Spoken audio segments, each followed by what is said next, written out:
Isang batsyang bibe or pato ang lulutuin natin ngayon mga parekoy.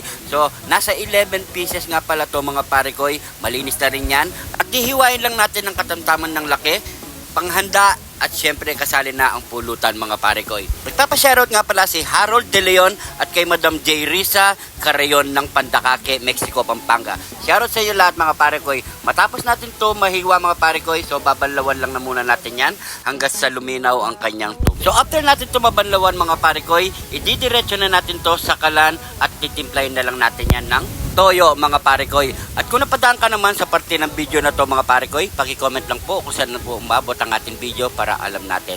At lalagyan na rin natin yan ng suka mga parekoy. Palalambutin lang natin siya sa pagkaka-adobo niya mga parekoy. At maglalagay na tayo ng pamintang wasak, daon ng kaimito, lagyan na rin natin ng maraming bawang at sibuyas mga parekoy. So antay lang natin yan mga parekoy na kumulo hanggang sa lumambot ang kanyang karne mga parekoy. At kapag medyo malambot na, pwede na tayong mag-isa. Bago tayo mag-isa mga parekoy, pinirito na muna natin ang ating patatas at syempre ang carrots. Sinabay na rin ang bell pepper mga parekoy. Shoutout nga pala kay parekoy Jojo De Jesus ng Marisol, Angeles City.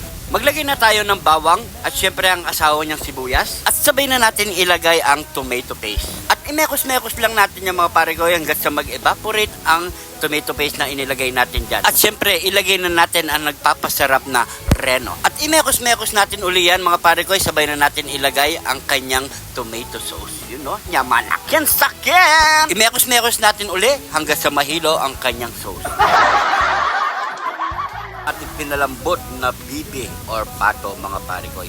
So maraming salamat sa mga bagong followers natin dyan. Welcome na welcome po kayo dito sa Jun TV mga parekoy. At sa mga hindi pa naka-follow, mag-follow na. Shoutout nga pala kay Boss Dan Bondok ng UK. At palambing na rin po mga parekoy. Pa-share na lang po ang ating video para marami pang makapanood sa ating niluto ngayong araw mga parekoy. At maraming salamat sa mga nagsishare sa ating video at sobrang sumusuporta dito sa Jun TV mga parekoy. Sa mga gusto magpa-shoutout, paki-comment lang po sa baba. Next episode, masasyara po kayo. Maglalagay na rin tayo ng kidlat ni Jun TV mga parekoy. So konti lang ang lalagay natin dyan kasi hindi lang tayo ang kakain dyan mga parekoy. At maglalagay na rin tayo ng pamintang wasak at MSG. At imekos-mekos lang natin yan uli mga parekoy. So antay lang natin siguro mga 5 minutes, luto na ang ating kalderetang bibe. Siya nga pala mga parekoy, after 5 minutes, ihabol natin ilagay ang ating pork and beans para mas lalong sumarap ang ating kalderetang bibe or pato. You know,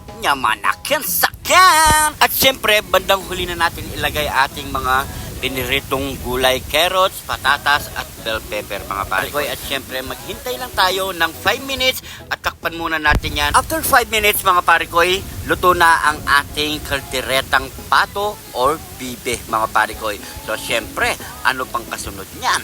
Nyamanakin sakin! Sa labas, nagsisimula ang saya.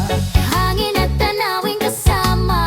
Sa bawat halo at bawat luto, sarap na swaksa. Kain na po tayo mga parekoy. Siyempre, pray muna tayo. Thank you Lord sa napakasarap na pagkain nito Lord. Bless po yung viewers namin Lord. Bless po yung sumusuporta sa amin Lord. Bless po yung family kalusugan namin Lord. In Jesus name, Amen. So yung mga parekoy, taste test na tayo. You know, grabe. Kapag ganyan na talaga ang sarsa, yung pagkalapat niya mga parekoy, okay na yan. Napakabango. Kain po. You know, grabe. Ang sarap.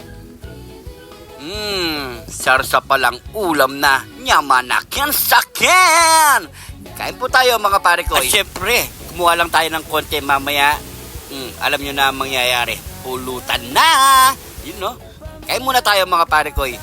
Siguro hanggang dito na lang po ang ating video. Maraming salamat po sa laging panonood at suporta dito sa Jun TV. At sa mga nagsishare ng ating video, maraming salamat po. Sobrang napakalaking bagay na po yun mga parekoy at appreciate ko yan mga parekoy. Sa mga OFW natin dyan mga parekoy na bayani, lagi po kayo mag-iingat dyan. Maraming salamat po sa laging panonood. At lagi po kayo mag-iingat. Maraming salamat po.